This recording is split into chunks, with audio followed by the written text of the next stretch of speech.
Hi, it's Brenda with Luke's, back with our 12 Days of Christmas. Today we are exploring the narrow braid foot for a Viking.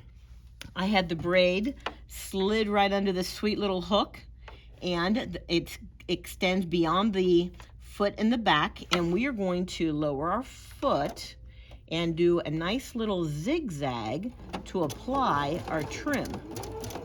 Now, one of the things about this foot is that there is a fan out the back that allows me to make a nice curve as I'm applying my trim. So let me finish this, going down to the bottom.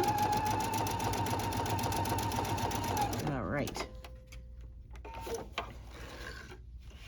So what we've done is we've taken a nice braid like this pink, which has a lot of color in it, and we've done a sweet little zigzag over it.